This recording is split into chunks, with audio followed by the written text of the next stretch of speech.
Okay, this is That would be the August 7th, suggestion. and we've just found out that Michael Coe is the real criminal. Okay.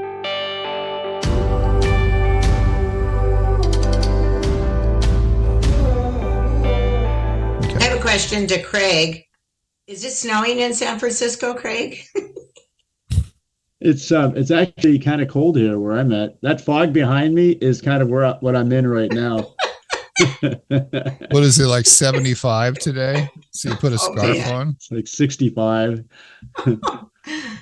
Craig, this gal I've been kind of seeing is flying down today because she's swimming the Alcatraz to San Francisco tomorrow. Oh no. Oh, Wow. It's cold. That's impressive. Yeah, no Well, it's a thanks. Sir Clint Eastwood fantasy. So, Yeah, I took her out a couple days ago on Al Qaeda train, and I referred to it as Alcatraz. and you sat there on the beach and you said, "You go get him, honey." No, I was on a paddleboard paddling next to her. wow. Did you have a little cone? Stroke. She had one of those floaty bags floating behind her. Yeah, that's good. How But, far yeah, is that not from getting in. Alcatraz to the shore? I think it's like a mile and a half. I think the cutoff to do it is like 75 minutes or something like that. Yeah. And It's not that far, but I mean the currents are killer, I think they try and time it so the currents are like relatively slack or, just barely heading inland. And yeah, I mean, I think they set you up for success. It's more of a mental exercise, I think. do they do it on the Shark's Day off? Yeah, Really? that's what I was going to say. Open water. They just No, chum thank you. over at the Farallon Islands and hope they keep all the sharks over there. Can I ask a question? Do you think those guys escaped or did they die? I The think ones- they made it. I do too. I mean, it's Yeah, I not think hard they to made grab a driftwood log and float yourself across the bay. Yeah. Craig, you got anything to say that since we're kind of talking about the prison that's in your neighborhood? Well, all I can tell you is it's like that I know the currents are nasty there. I've been out sailing a lot on the bay, and they'll go 10, 12 knots through there on peak tide. So you could be sucked out under the if you don't know what you're doing, you could be sucked out to the open ocean fast. It's crazy. Yeah. And you don't. Well, I'm send sure them they've through. got support boats, and they don't want you to drown, and it's a planned event. Yeah, no, those. I mean, they got plenty of support there. Yeah. And the sharks aren't They that send big. the Coast Guard to pick you up, Joe. They just ask you to have a credit card handy. And there's got to be some joke about AI rolled in there somewhere, but good for her. So we'll be excited to hear that she made it back, and you'll have a girlfriend next week too, and that's always a good thing. So cool. I was thinking last night about something that I want to tell you guys about. So I've been in this moment in my existence for about the last 5 years. So I've done a lot of creation work, as you know.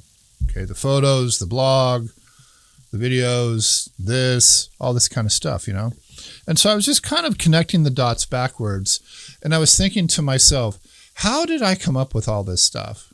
And sometimes people ask me, they're just like, how do you do all this? Or where do you get your ideas and all that kind of thing? And I had a client one time ask where I get my ideas for the blog. And I looked at her and I just said, well, God whispers and I listen. But that's not what happened this time.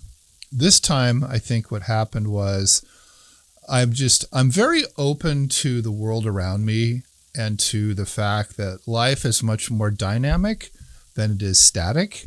And I think a part of the reason that I'm kind of tuned that way is because of my own history of troubles and tragedies and life experiences and all that. I know that it's a good idea to make long-term plans, but you also have to adjust. Just like I talked about today, adjustment is important. And I think that the biggest worldwide adjustment that we saw recently in our lifetimes was the COVID experience. But anyway, so I'm kind of just wandering around in my life last week, and I start talking to folks, as I always do, and I start realizing, and I'm becoming more and more aware that as all of us, and we're not all the same age, we're kind of in the same 20-year range of demography, and that road is a road that only goes one way. It goes to the end and not back to the beginning, as we all know. And things change as we get to the latter part of that road.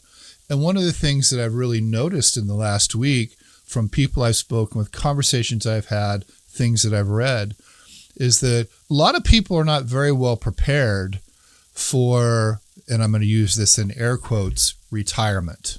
Okay. Now, we live in a time when information flows freely. It's certainly not all true, but if you read enough different sources, you can start to come up with general validity, is what I would call it. And generally speaking, I think that there are two facets of, I'll call it, future life that a lot of people aren't prepared for. And the synonym here would be retirement, okay?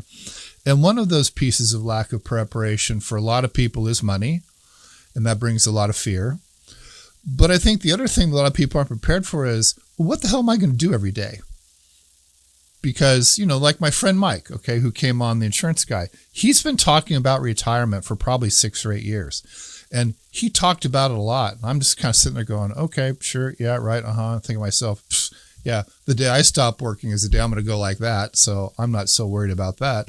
But one day I said to him, and he was in his late 50s, it's about 5 years ago, I said, well, when you hit this magical moment in your life called retirement, what are you going to do every day?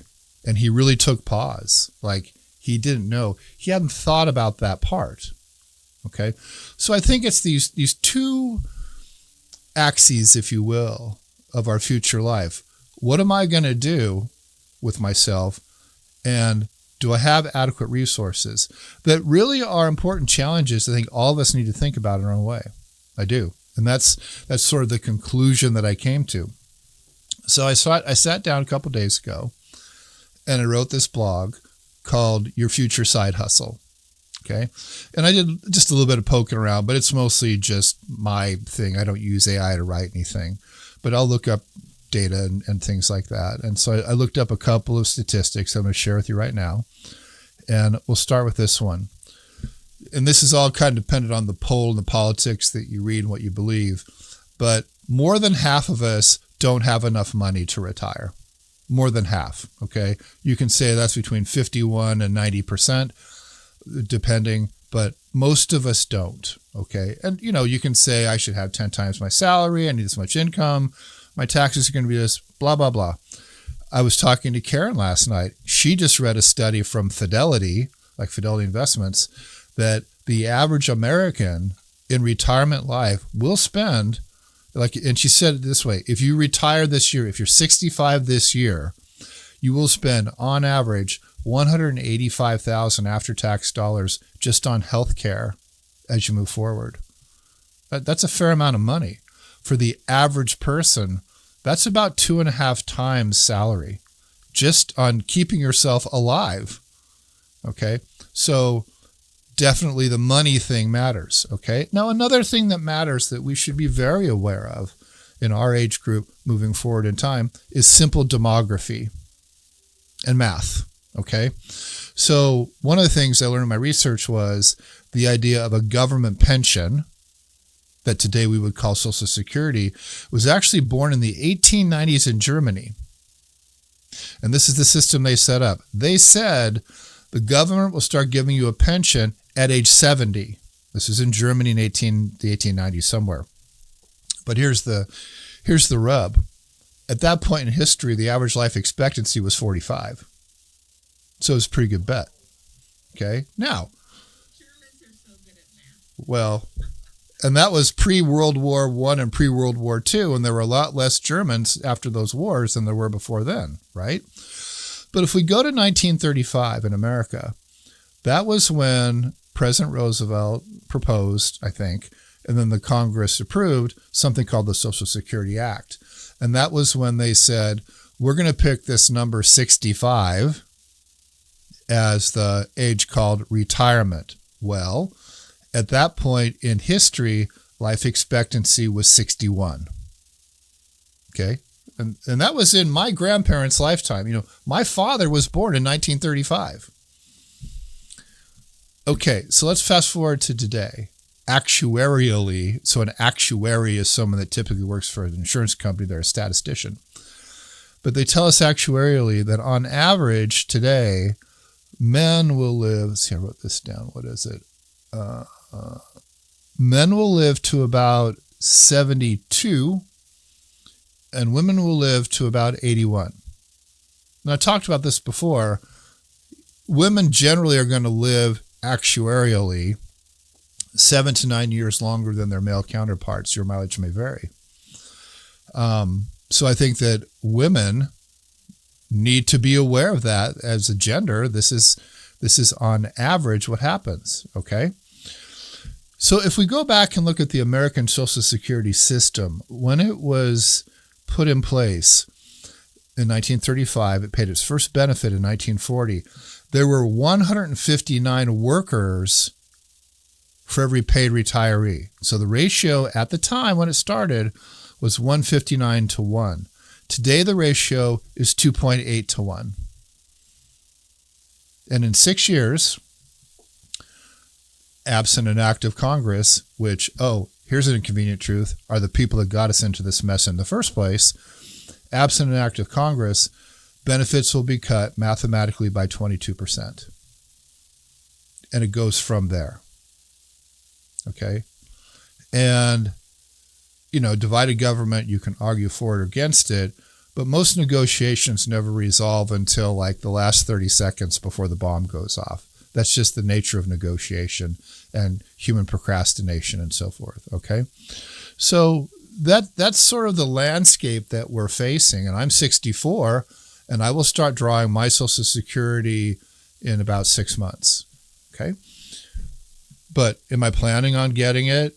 I've known for a long time this was coming, and it's just closer now. Okay? So the math of it and the numbers part of it leads me to the first part of my argument is probably going to need some extra money besides Social Security. And in my research, about 65-ish% of all Americans, that's all they have to count on is Social Security.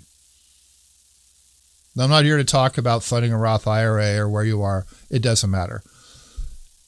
But you're probably going to need some more money. And if not, it'd probably be nice to have some more money. Now, the other part of it is just, what are you going to do every day?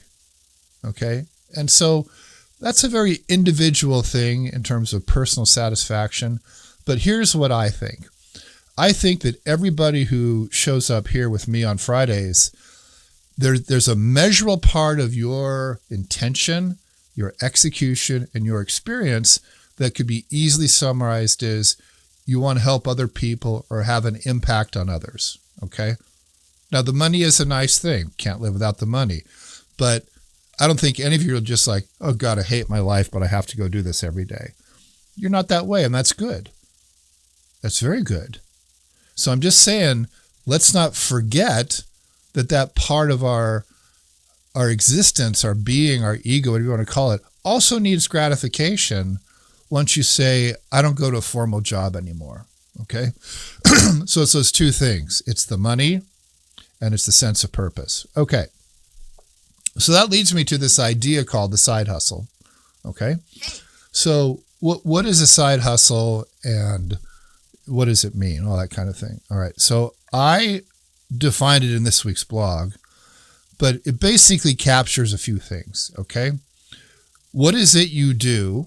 What is the activity that you do? How does it affect others? And what do you get for doing it? Okay. It's those three things.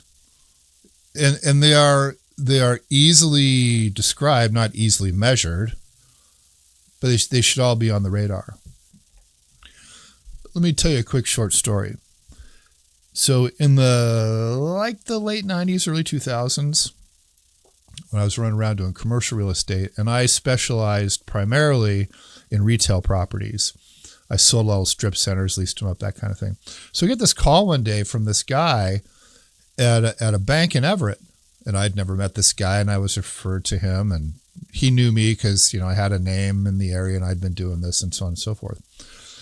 So he had this little strip center that they were putting into receivership, and the developer had run away. It wasn't finished, all that kind of thing. So this guy asked me, he goes, can I hire you to consult for me so that we can get this building completed. And I'm like, sure. And my brain's just like, okay, well, for leasing, I charge 6%, 5-year minimum term, blah, blah, blah. Sales are 5%, so on and so forth. Well, as the conversation progressed, he asked me, he goes, what's your hourly rate? I'm like, let me get back to you on that. So I called up my lawyer, who was a master at charging me an hourly rate. I'm like, Chris, what's my hourly rate? So we worked that out. I think it was like $75 an hour at the time or something. So I called the guy back. I go, my rate's $75 an hour. He goes, terrific. What's your retainer?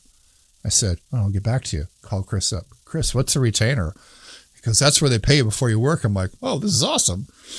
So I called him back. Oh, I go, my retainer is like a couple $1,000s or something. Anyway, my point is, I had a set of knowledge that I could sell in the market and be compensated other than the transfer of fee simple and leasehold interest.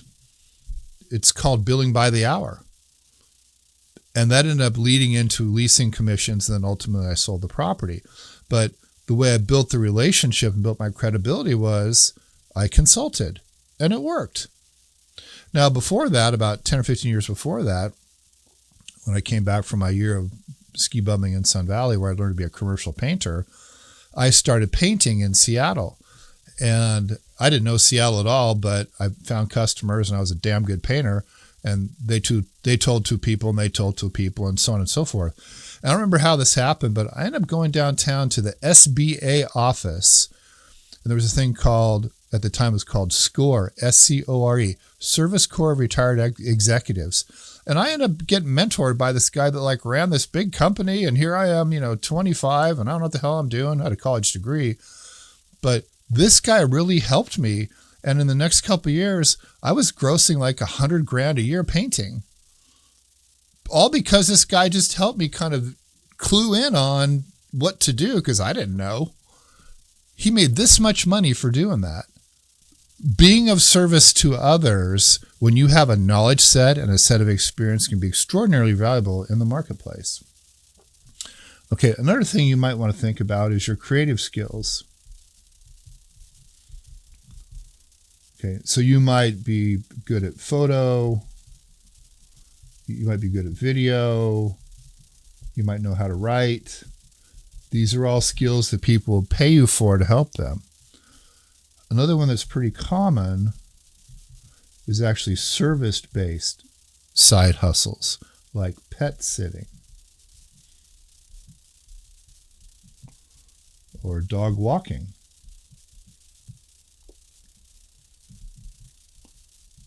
Or house cleaning, if that's your thing, okay? Then the last one I'll put up here is just passive, okay? So maybe you've got some rentals.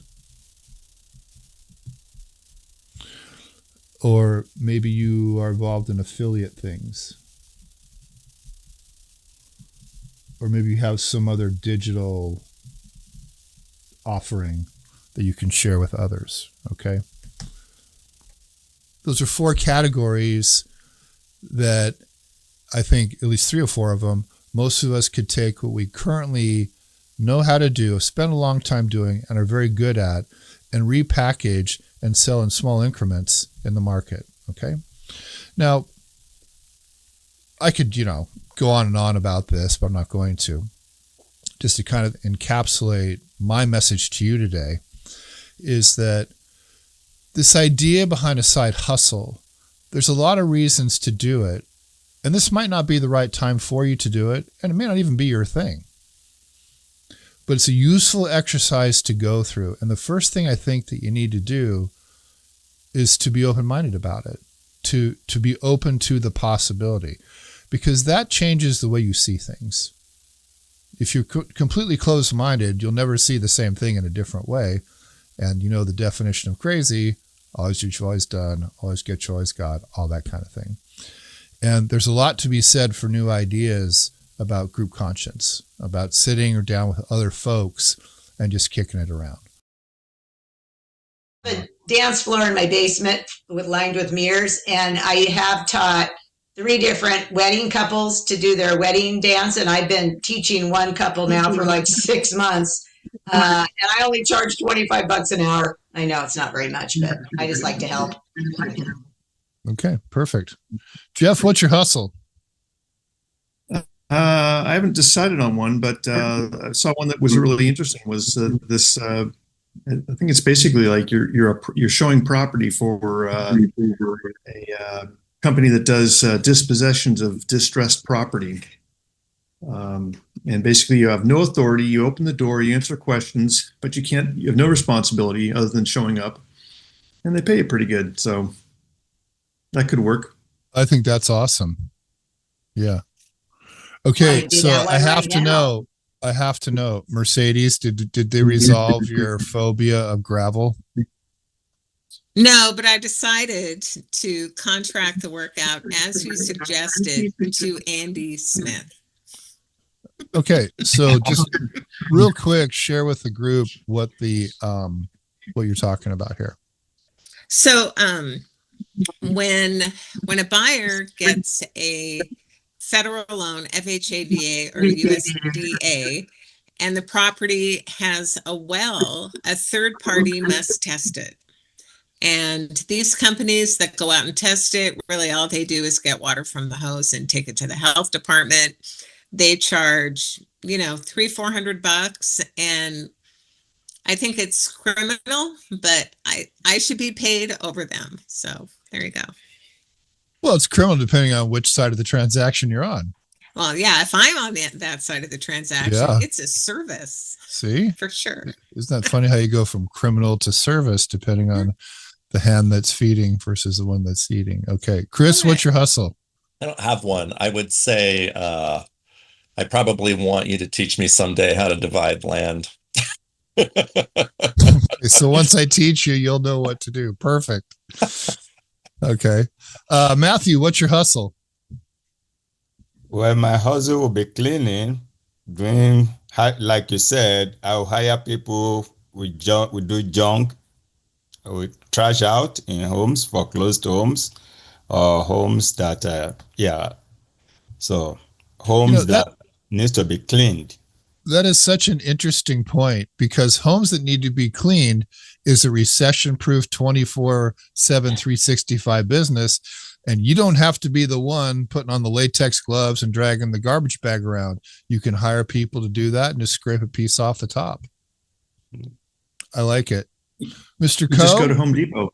That's it, man. Every morning they're standing there waiting for something to do. Bring a truck with a box of donuts. Man, you got your crew. You do. You do. Just make sure you have liability insurance, Jeff. or big ass umbrella policy. Yeah. Okay, Mr. Coe, what's your hustle? It should be unmuting first there, sir. You need to unmute, Michael. My hustle is going to kind of continue. I'm going to farm out some of this stuff. I have a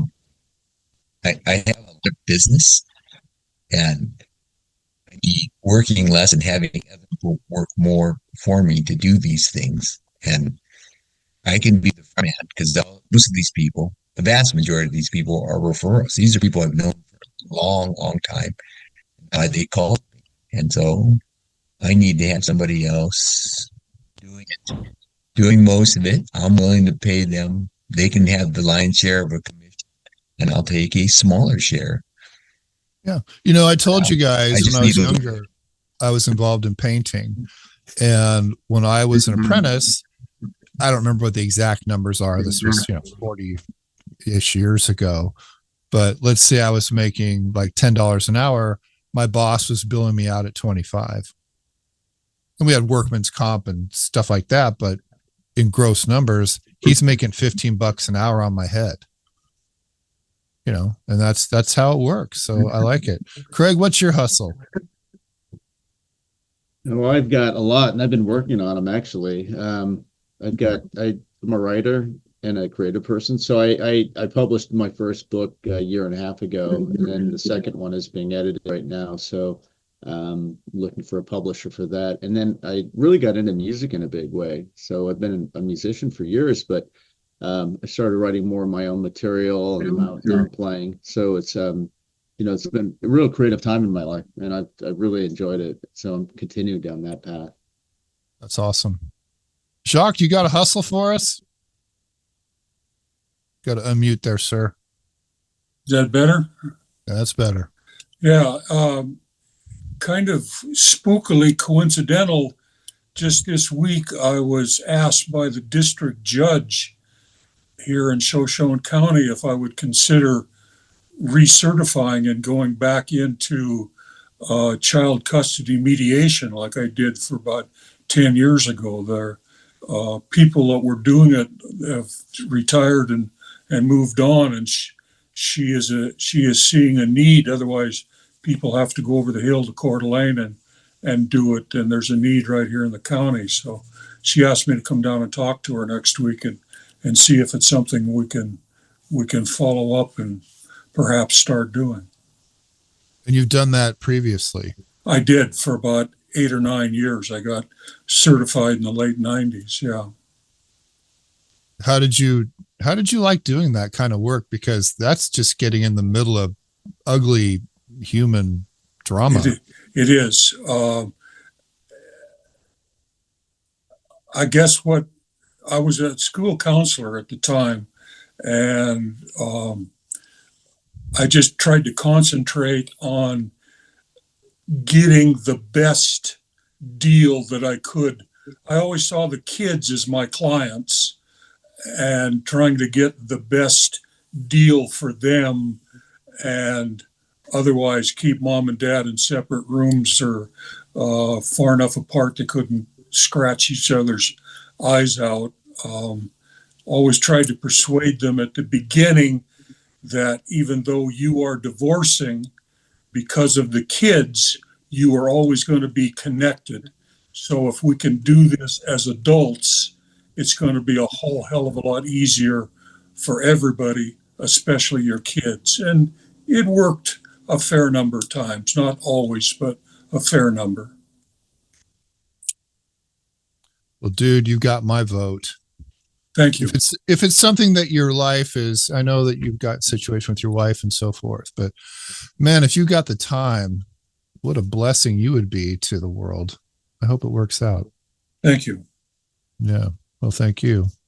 Okay. That's kind of fun. I thought so. This good ideas. Okay. It's always interesting for me to do these kinds of exercises because it's amazing how much comes out in the collective consciousness, all the little things that the world needs someone to do. And we oftentimes have a lot more ability than we think we can to do things that we maybe should be doing. It's fire season. And, man, I hope that the Northwest can just kind of chill out a little bit. Hopefully next week will be better than last week because it was bad last week. Pray for rain. On that happy note, take care.